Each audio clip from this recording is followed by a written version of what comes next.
2026년 오늘의 교회는 나를 따르라 하는 표어를 가지고 우리가 나아가게 됩니다. 나를 따르라.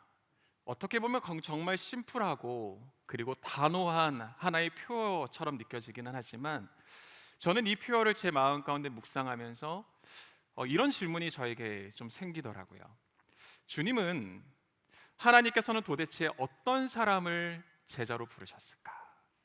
주님은 도대체 누구에게 찾아가셔서 그를 향하여 나를 따르라라고 말씀하셨을까? 라는 그 질문이 제 안에 들더라고요. 이 질문에 대해서 우리는 지난 주일 위임 목사님의 말씀을 통해서 제자로서의 사명은 그 제자로서의 사명을 성공적으로 완수할 수 있는 능력을 가진 사람, 하나님께서 그를 제자로 부르신 것이 아니라 주님의 그 부르심 앞에, 주님의 그 말씀 앞에 내가 지금은 비록 이해가 되지는 않다 할지라도 그래도 내가 나의 삶의 무게를 둘 수 있는 그 사람에게 주님은 제자로서의 부르심, 제자로서의 사명을 맡기셨다라는 것을 우리는 말씀을 통해서 살펴보았습니다. 여러분, 말씀 앞에 나의 삶을 둔다라는 것, 그것은 도대체 어떤 의미일까요? 여러분, 말씀 앞에 여러분들의 삶의 무게를 두고 살아가십니까? 아니면 말씀이 아닌 다른 무엇인가에 여러분들의 마음을, 또 여러분들의 무게를 더 두고 살아가십니까? 말씀 앞에 나의 삶의 무게를 둔다라는 것은 주님의 말씀이 나의 생각 가운데, 나의 마음 가운데 이해되고 정리되고, 그리고 그 결과를 생각해 봤을 때 이 정도의 결과라면 내가 순종해 볼 만하겠다 라는 판단이 들어 내가 순종하는 것이 아니라, 주님이 말씀하셨다면, 그리고 주님이 부르셨다면 그 결과를 내가 지금 비록 알지는 못한다 할지라도 그래도 한 걸음 내딛어 보는 것, 그것이 바로 주님의 말씀 앞에 무게를 두는 삶이다라는 것입니다. 이게 바로 주님께서 제자들을 부르신 목적이었죠. 예수님 곁에는 바로 그런 사람들이 있었습니다. 우리는 그들을 일컬어 예수님의 12제자라고 부르죠. 그들은 여러분들이 모두 다 알다시피 출신도 직업도 달랐지만 그 12제자에게는 한 가지 공통점이 있었어요. 그것은 바로 뭐냐면 예수님을 만나기 전까지 그들 모두는 평범한 일상을 살아가는 사람들이었다라는 거예요.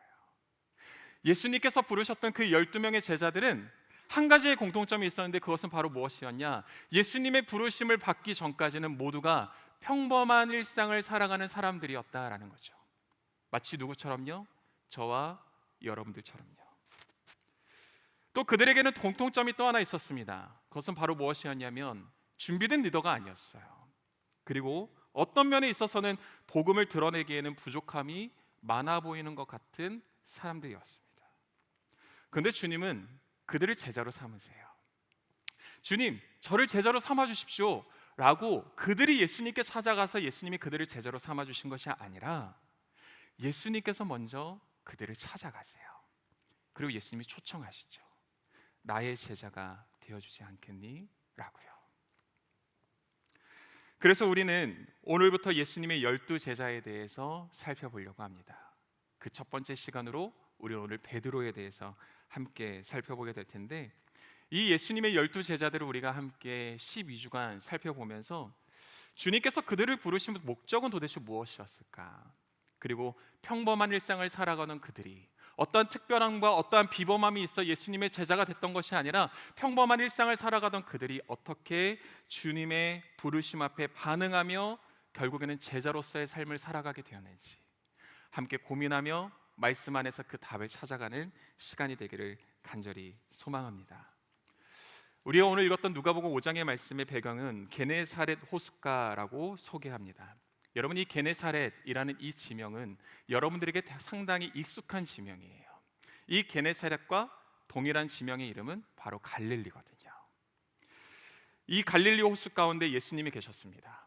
그리고 예수님의 입술을 통하여 선포되어지는 하나님의 말씀을 듣기 위해서 수많은 사람들이 그 호숫가로 모여들었다라고 성경은 이야기해요.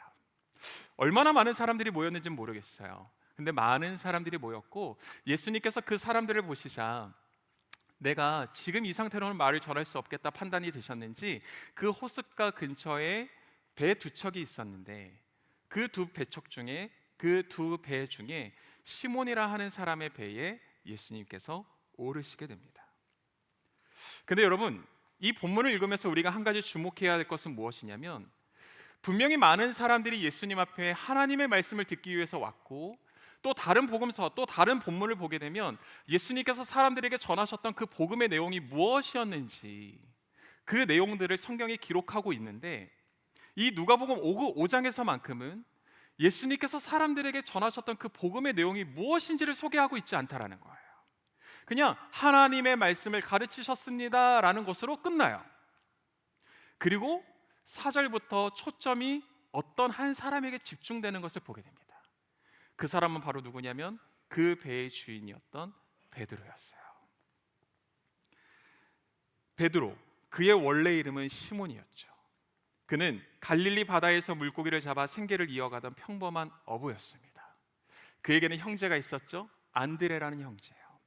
그리고 누가복음 4장에 보면 예수님께서 베드로 장모의 열병을 고쳐주셨다라는 것을 통해서 베드로는 결혼한 사람이었구나, 그에게는 가정이 있었구나라는 것을 우리는 발견하게 됩니다. 이러한 배경을 가지고 여러분, 이제 우리가 본문의 내용을 조금 더 깊이 살펴보길 원하는데요, 우리 3절부터 5절까지의 말씀 우리 함께 합독하도록 하겠습니다. 함께 읽겠습니다. 예수께서는 그들 중 시몬의 배에 올라타 그에게 배를 무태서 조금 떼어놓으라 말씀하셨습니다. 그러고는 배 위에 앉아 사람들을 가르치셨습니다. 말씀을 마치신 후 예수께서 시몬에게 명령하셨습니다. 물이 깊은 곳으로 나가 그물을 내리고 고기를 잡아라. 시몬이 대답했습니다. 선생님, 저희가 밤새도록 애썼지만 아무것도 잡지 못했습니다. 그러나 선생님의 말씀대로 제가 그물을 내려보겠습니다. 여러분, 이 말씀을 요약하면 뭐예요? 게네사렛에 모여든 많은 사람들에게 예수님께서 말씀을 가르치시기를 마치신 이후에 이제 베드로에게 말씀하시는 거예요. 베드로야, 시몬아, 물 깊은 곳으로 나가서 그물을 내리고 고기를 잡아라. 예수님의 이 한 문장에서 우리는 두 가지의 아이러니를 발견하게 됩니다. 그것은 바로 무엇이냐면, 첫 번째, 베드로의 입장에서는 그의 경험과 그의 생각에 있어 예수님의 그 말씀이 모순되는 말씀이었다라는 거예요. 예수님의 그 말씀, 물 깊은 곳으로 가서 그물을 내려라 하셨던 주님의 그 말씀이 베드로 입장에 있어서는 모순되는 말씀이었다라는 거죠. 우리야 그냥 그러셨나 보다, 예수님께서 베드로에게 그렇게 말씀하셨나 보다, 우리가 생각하고 그냥 넘어갈 수 있지만, 평생을 어부로 살아왔던 베드로에게는 예수님의 말씀이 이해할 수 없는 말씀이었다라는 거죠. 왜냐? 여러분, 통상적으로 갈릴리 호수는 밤에 물고기가 많이 잡힌다고 해요. 그리고 깊은 곳보다는 얕은 곳에서 물고기가 많이 잡힌다고 합니다. 저도 갈릴리 호수 가봤거든요. 감사하게 잠깐 머물렀던 그 갈릴리 호수 앞에 호텔에서 이렇게 갈릴리 호수로 내려갈 수 있는 그 다리가 있었는데, 내려가면 발에 이렇게 물고기가 지나다니는 게 느껴져요. 그러니까 이 갈릴리 호수는 깊은 곳보다는 얕은 곳에 물고기가 많은 곳이었다라는 거죠. 또 예수님의 이 한 문장에서 우리가 발견할 수 있는 아이러니는 뭐냐? 예수님은 고기를 잡지 못한 베드로의 상황을 알고 계셨다라는 거예요. 베드로가 고기를 못 잡았거든요. 그리고 그것을 아셨거든요. 수고하고 노력했지만 결실이 없던, 그래서 밤새 노력했던 그 모든 노력이 허탕으로 끝나버렸던 그 베드로에게 예수님은 가서 고기를 잡으라고 말씀하신 거예요. 밤새 노력했거든요. 근데 고기를 잡으래요. 노력했는데 그 노력이 실패했는데 다시 도전해보라는 것, 이것이 예수님의 그 한 문장에 담겨져 있는 의미다라는 것이죠. 여러분, 만약 예수님께서 여러분들에게 이러한 도전을 하신다면, 사랑하는 제4유 지체들아, 물 깊은 곳으로 가서 그물을 던져라. 너가 수고하고 노력했던 걸 알지만, 그 실패했던 것 알지만 다시 그곳으로 나가서 도전해봐라. 예수님께서 여러분들에게 이렇게 도전하신다면 여러분 어떤 생각이 드시겠어요? 만약 저였다면 주님의 그 도전 앞에 이렇게 얘기했을 것 같습니다. 짧게요. 왜요? 주님 왜죠? 여러분 그런 생각 들지 않으세요? 아무 말 안 하고 그냥 저만 뚫어져 보시면 여러분 저만 이상한 사람 돼요. 우리가 주님 왜죠? 왜 우리가 그 주님의 말씀 앞에 순종해야 되죠? 우리가 대놓고 이렇게 표현은 하지 못하더라도 우리의 마음 가운데 수많은 말들이 쏟아져 나올 거예요. 왜지? 주님 모르시나? 내 상황 모르시나? 내가 얼마나 노력했고 그 노력의 결과가 어떠한지 모르시나?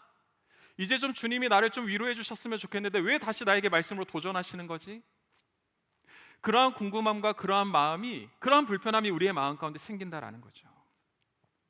근데 여러분, 베드로가 어떻게 반응하냐면 깊은 곳으로 가서 그물을 던지기 시작합니다. 그리고 이렇게 말해요. 주님의 그 말씀에 내가 순종함으로 선생님의 말씀대로 내가 그물을 내려보겠다라고 베드로가 이야기하는 거예요.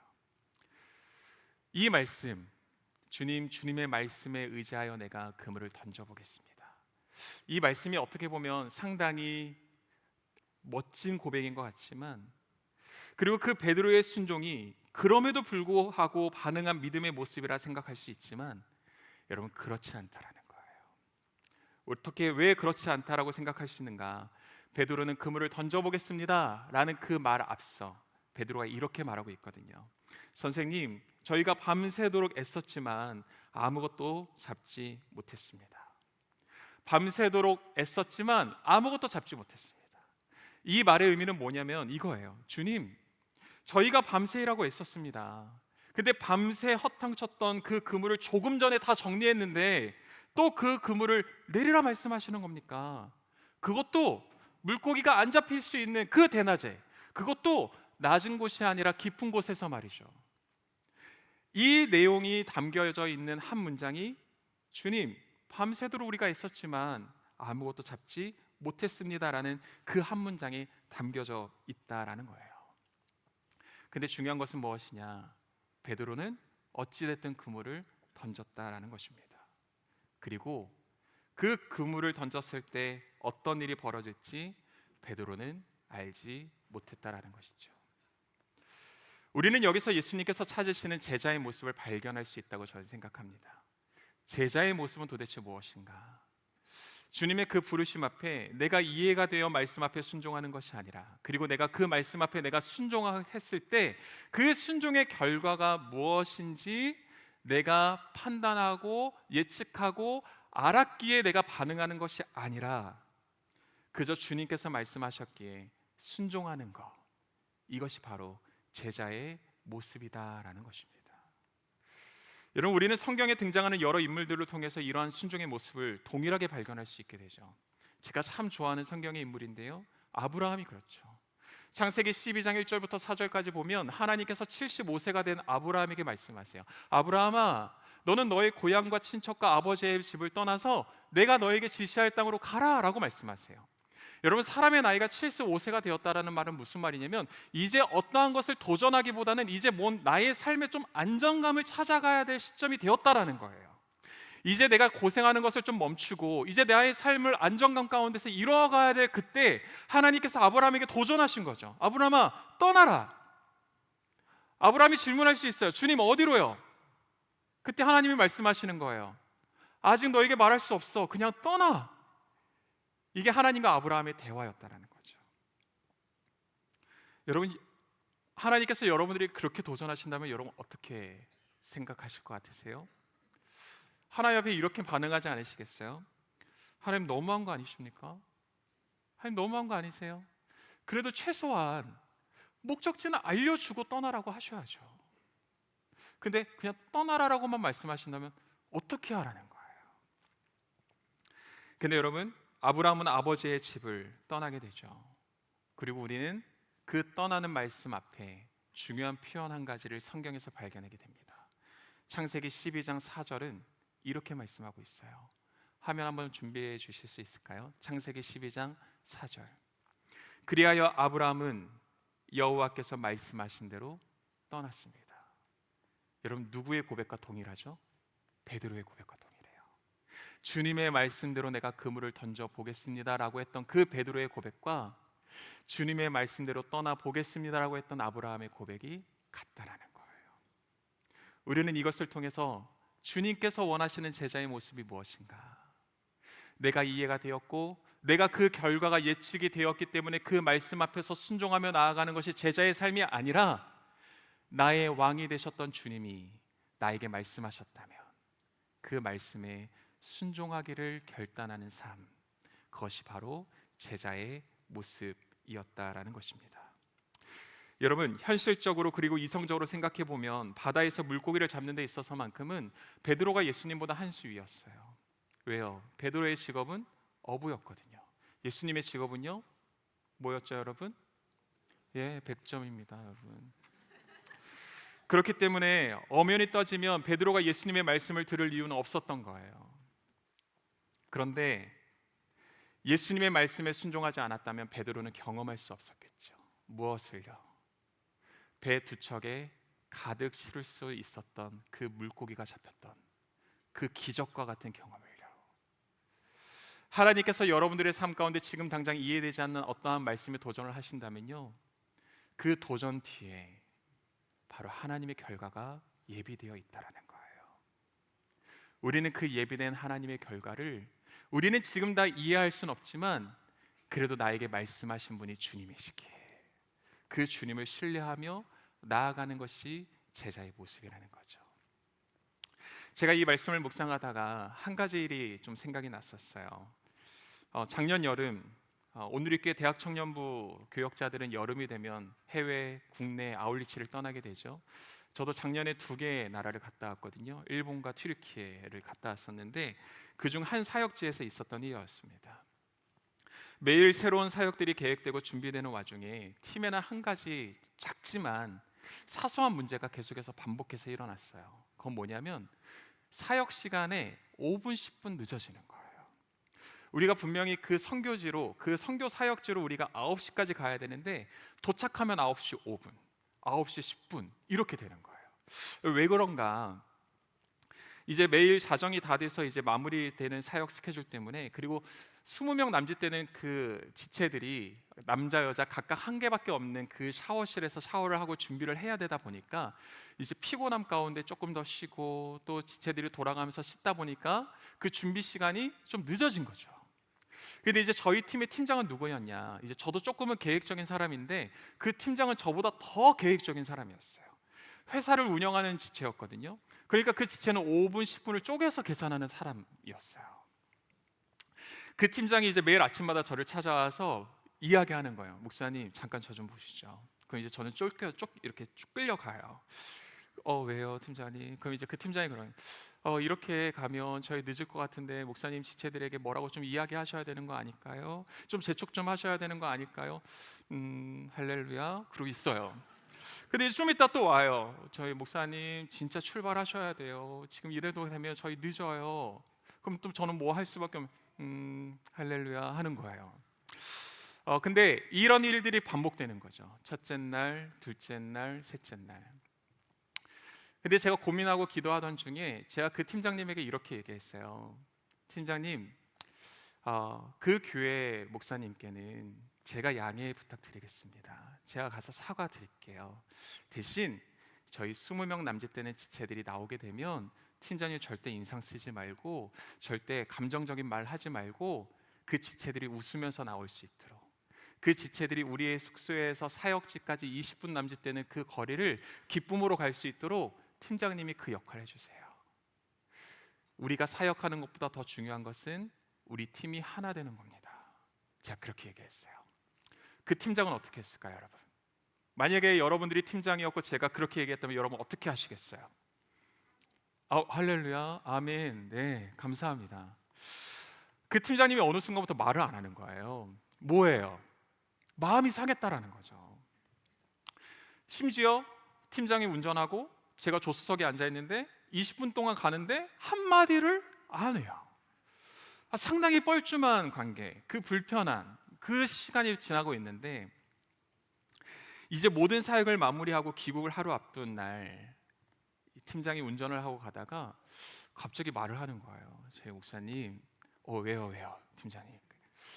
그랬더니 그 팀장이 이렇게 얘기하더라고요. 제가 회사를 운영하는데 그 회사의 직원들의 그 퇴직률이 상당히 높은 편입니다. 근데 왜 저희 회사의 퇴직률이 그렇게 높은지 이제 좀 알 것 같아요. 그리고 이 일주일간의 아울리치가 저에게는 정말 행복했습니다. 그렇게 얘기해 주는 거예요. 순간 제 마음이 어땠을까요, 여러분? 할렐루야. 저는 그 팀장의 말이 참 고마움으로 느껴졌어요. 왜냐하면 그 팀장이 저에게 말은 안 했지만 제가 뭔가 이야기를 하면 그냥 묵묵히 순종해 줬거든요. 팀장님, 지체들 나오면 늦게 나오면 그래도 뭐라고 하지 말고 감정적인 말 하지 말고 그래도 웃으면서 반응해 주세요 하면 저한테 예 그렇게 할게요 말하지 않고 그냥 가요. 근데 나중에 보면 그렇게 하고 있어요. 그러니까 그런 팀장의 모습을 보면서 제가 버틸 수 있었던 이유는 뭐냐면 제가 하는 말을 믿고 따라주더라고요. 자기의 생각과 그동안 자기가 살아왔던 경험과는 달랐지만 자기가 운영하는 회사의 운영 방침과는 달랐지만 그래도 교역자라고 저의 말을 믿고 따라주더라고요. 근데 그게 상당히 감동이었고 그 마음이 너무 고맙더라고요. 여러분, 그 지체는 어떤 일이 그 이후에 벌어졌을까요?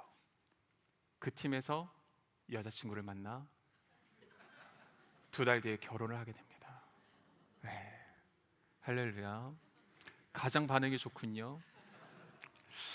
여러분, 우리는 살아가면서 경험하고 누군가를 통해 보고 배운 것을 가지고 나름대로의 삶의 기준들을 가지고 우리는 살아가요. 삶의 기준을 가진다는 거 그건 중요합니다. 왜요? 그 삶의 기준을 가진다라는 것은 내가 세상을 이해하고 내가 세상 가운데 대처하는 방법이 생겼다라는 거거든요. 근데 그 기준이 생겼다라는 것이 한편으로는요 나의 삶에 한계를 두는 것이다라고 생각할 수도 있는 거예요. 내가 어떤 기준을 가지고 살아가는가, 이것이 우리가 알아야 되는 건 이유가 되게 중요한데 그 중요한 이유는 뭐냐? 내가 어떤 기준을 가지고 살아가느냐를 통하여 우리는 동일하게 신앙생활에서도 살아간다는 거예요. 내가 생각하는 아버지를 따라 하나님을 생각하게 되고 내가 기대하는 기대감을 가지고 나의 믿음을 기대하게 된다고요. 말씀을 읽어도 나의 삶의 기준을 가지고 기도를 해도 내 삶의 경험을 가지고 우리는 신앙생활을 한다라는 거죠. 그래서 우리는 하나님께서 어떠한 말씀을 가지고 우리에게 도전하실 때 우리가 쉽사리 반응하지 못해요. 이것을 언제 느낄 수 있죠? 연말이 되면 느낄 수 있어요. 순정 콜링할 때요. 저기 형제님, 자매님 내년에 순정으로 좀 섬겨보시겠어요? 그럼 뭐라고 반응해요? 언제까지 대답해야 될까요? 이게 뭐예요? 왜 반응하지 못할까요? 그 결과를 우리는 자꾸만 예측하고 싶거든요. 내가 이 순장으로 내가 이 자리를 섬겼을 때 내가 이 순장의 1년간의 과정이 나의 삶 가운데 어떤 결과로 나올지 우리는 예측하고 싶거든요. 그러니까 우리의 반응이 점점 늦어지는 거예요. 근데 여러분, 주님이 우리에게 기대하시는 제자의 모습은 무엇인가? 깊은 곳으로 가서 그물을 던져라 하시는 주님의 그 말씀 앞에서 주님이 기대하시는 반응의 모습은 무엇인가? 주님, 과연 그곳에서 고기가 잡힐까요? 이게 아니라 주님, 내가 지금은 조금 믿어지지 않지만 주님이 말씀하셨다면 제가 그 주님의 말씀 앞에 도전하며 나아가 보겠습니다.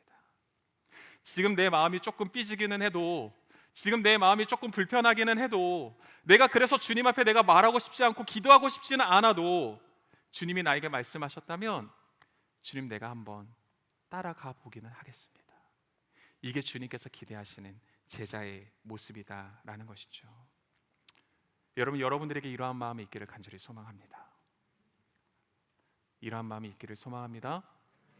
근데 여러분, 우리가 이러한 마음이 있기를 간절히 소망하지만 그리고 기도하고 결단해 보지만 쉽지 않아요. 왜냐? 우리의 마음이 부드럽게 바뀌어야 되거든요. 근데 우리의 마음이 부드럽게 바뀌는 것은 내가 하는 것이 아니라 에스겔서의 말씀을 보게 되면 성령의 역사라고 말합니다. 성령 하나님께서 우리의 마음 가운데 찾아오셔서 우리의 마음 가운데 역사하실 때 굳어졌던 우리의 마음이 부드러운 마음이 될 것이다라고 말씀하신다는 거예요. 그래서 오늘 이 말씀을 다 마무리하고 저는 여러분들과 기도하고 싶어요. 성령 하나님, 우리에게 부드러운 마음을 주시고 성령 하나님, 우리의 심령을 새롭게 하여 주셔서 주님의 말씀 앞에 우리의 마음이 날마다 순종으로 반응하는 저와 여러분 되게 하여 주시옵소서. 이렇게 기도하며 나아갈 때 하나님의 진정한 제자로서의 첫걸음을 내딛는 저와 여러분들이 될 것입니다. 우리 마지막으로 6절과 11절의 말씀 살펴보겠습니다. 함께 합독할까요? 6절부터 11절입니다. 시작.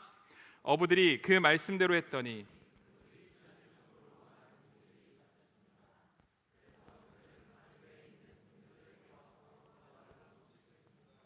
그들이 와서 두 배의 고기를 가득 채우자 배가 가라앉을 지경이 되었습니다. 시몬 베드로가 이 광경을 보고 예수의 무릎 앞에 엎드려 말했습니다. 주여, 제게서 떠나십시오. 저는 죄인입니다. 베드로와 그 모든 동료는 자기들이 잡은 고기를 보고 놀랐던 것입니다. 세베대의 아들들이며 시몬의 동료인 야고보와 요한도 놀랐습니다. 그때 예수께서 시몬에게 말씀하셨습니다. 두려워하지 마라. 이제부터 너는 사람을 낚는 것이다. 그리하여 그들은 자신들의 배를 무태 대고 모든 것을 버려준 채 예수를 따라갔습니다. 아멘. 여러분, 예수님께서 말씀하신 대로 깊은 곳에 그물을 던졌더니 어떤 일이 벌어져요? 놀라운 일이 벌어집니다. 그물이 찢어질 정도로 많은 고기가 잡힌 거예요. 얼마나 많은 고기가 잡혔는지 성경은 배 두 척을 가라앉힐 만큼 많은 물고기가 잡혔다라고 이야기하고 있습니다. 밤이 새도록 그물을 던졌지만 어떤 소득도 없었던 그 베드로에게 정반대의 사건이 벌어진 거죠. 그런데 여러분, 이러한 기적을 경험한 베드로의 반응이 신기해요. 뭐냐면 이러한 기적 앞에 베드로는 이렇게 이야기한다는 거죠. 8절에서요.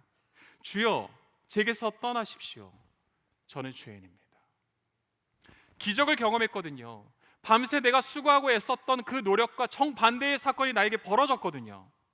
근데 베드로는 뭐라고 이야기하냐면, 주님이 나와 함께하여 주십시오, 이렇게 이야기하는 것이 아니라 주님, 내게서 떠나십시오라고 이야기하는 거예요. 왜 주님 앞에 이러한 반응을 보였을까? 9절은 그 이유를 설명하고 있죠. 베드로와 그 모든 동료는 자기들이 잡은 고기를 보고 놀랐던 것입니다. 여러분, 여기서 놀랐다라는 말의 의미는 어떤 의미냐? 원어적으로 이런 의미를 갖고 있어요. 통제할 수 없고 두려움과 경외감이 한꺼번에 밀려온 상태. 이것을 약간 이미지화하면 이런 거예요. 우리가 구름이 가득 낀 그 절벽 앞에 우리가 서 있는 거죠. 근데 그 절벽 앞에 서 있는 우리에게 강한 폭풍이 불어오기 시작하는 거예요. 그때 여러분 어떤 마음이 드시겠어요? 무섭지 않으시겠어요? 두렵지 않으시겠어요? 그것이 바로 베드로가 이 기적을 경험했을 때 느꼈던 마음이었다라는 거죠. 근데 여러분, 이 베드로가 느꼈던 이러한 모습을 우리는 구약 성경에서도 이미 살펴볼 수 있었습니다. 어디에서요? 이사야서의 말씀을 통해서요. 여호와 하나님께서 이사야 선지자를 찾아가셔서 이사야를 만나요. 그때 이사야가 하나님 앞에 이사야 6장의 말씀을 보면 이렇게 이야기하죠. 화로다, 나는 망하게 되었다. 하나님의 얼굴을 봤는데, 그렇게 보고 싶었던 하나님의 얼굴을 봤는데 이사야가 뭐라고 이야기하냐면 화로다, 망하게 되었다, 이렇게 이야기하는 거예요. 왜 이사야는 이렇게밖에 고백할 수 없었을까? 왜 베드로는 주님의 기적 앞에서 주님 떠나십시오라고 말할 수밖에 없었을까? 여러분, 이유는 단순합니다. 주님의 거룩하심 앞에 나의 모습이 그대로 드러났기 때문이에요. 내가 얼마나 주님 앞에서 교만하고 더러운 죄인이었는지, 내가 지금 깨끗한 옷을 입고 이 자리에 앉아 있기는 하지만 나의 마음이 얼마나 냄새나고 더러운지, 해칠한 무덤과 같은지, 주님 그 모습 앞에서 나의 모습이 고스란히 나이가 발견하게 되었다라는 거예요. 베드로가 그랬죠. 그래서 베드로는요, 그 기적 앞에서 그 물고기를 바라보고 나아갔던 것이 아니라 그 기적을 행하신 예수님을 바라보게 된 거예요. 그리고 그 예수님의 모습을 가지고 내가 얼마나 죄인이었는지 베드로는 깨닫게 되었다라는 것입니다. 근데 여러분, 베드로의 떠나주십시오라는 이 고백 앞에 예수님의 반응이 어떠한지 아세요? 10절은 이렇게 이야기합니다. 두려워하지 마라. 내가 너를 떠나지 않을 것이고 너는 사람을 낚는 어부가 될 것이다. 예수님은요, 우리의 마음을 다 드러내놓고 우리의 죄를 다 드러내놓고 무책임하게 떠나버리는 분이 아니라 우리의 죄를 다 드러내놓고 예수님이 우리를 안아주시는 거예요. 괜찮다. 내가 너를 나의 제자로 삼겠다. 그게 제자로의 모습이다라는 것이죠. 그렇기 때문에 여러분, 저는 여러분들에게 도전하고 싶어요. 우리가 말씀을 듣고 우리가 말씀을 묵상하고 우리가 주님 앞에 기도하며 나아가는 것, 나의 어떠한 요구나 나의 필요를 주님 앞에 구하며 나아가는 것이 전부가 아니라 우리가 말씀을 읽고 우리가 기도하며 나아가는 것이 우리의 인생 가운데 중요한 이유는 그곳을 통하여 나의 모습을 발견하게 되기 때문이에요. 그리고 그 발견한 모습을 내가 회개하며 나아갈 때 주님은 우리에게 찾아오셔서 말씀하시는 거죠. 괜찮다. 그럼에도 내가 너를 제자 삼겠다. 이것이 바로 주님의 마음이다라는 것입니다. 여러분, 주님의 영광을 보셨습니까? 주님의 영광을 목격하신 적이 있으십니까? 주님의 그 영광 앞에, 주님의 그 기적 앞에서 여러분들은 그 기적만을 보고 계십니까? 아니면 주님의 영광 앞에 나의 더러움을 보고 계십니까? 베드로는 수많은 물고기를 봤던 것이 아니라 그 기적을 행하셨던 주님을 바라보게 되고 그 주님 앞에 내가 얼마나 죄인이었는지 깨닫게 되었다라는 것입니다. 주님의 그 찬란한 영광의 빛이 우리의 내면 깊은 곳까지 비춰서 우리의 더러움이 조금의 가감 없이 예수 그리스도의 보혈로 깨끗하게 되어 예수 그리스도의 참된 제자로 나아가는 우리 제2포유의 모든 지체들 되기를 간절히 소망합니다. 말씀을 맺도록 하겠습니다.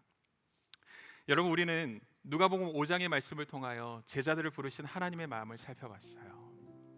여러분, 제자는 누군가? 제자는 반응하는 사람들입니다. 제자는 반응하는 사람들이에요.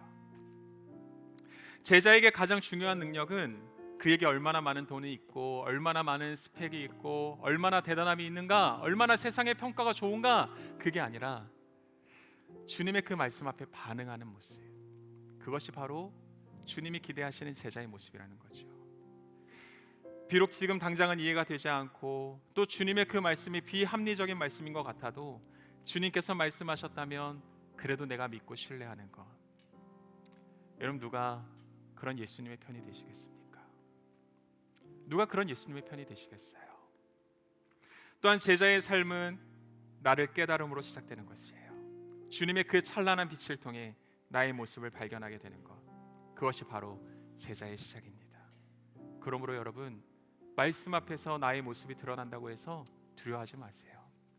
세상은 우리의 잘못, 우리의 허물, 우리의 더러움을 보고 우리에게 손가락질하겠죠. 너 그 정도밖에 못해? 너의 모습이 그 정도였구나. 세상은 우리에게 이렇게 말할지 모르겠지만 예수님은 우리에게 말씀하시는 거예요. 괜찮아. 그럼에도 내가 너를 나의 제자로 삼을게.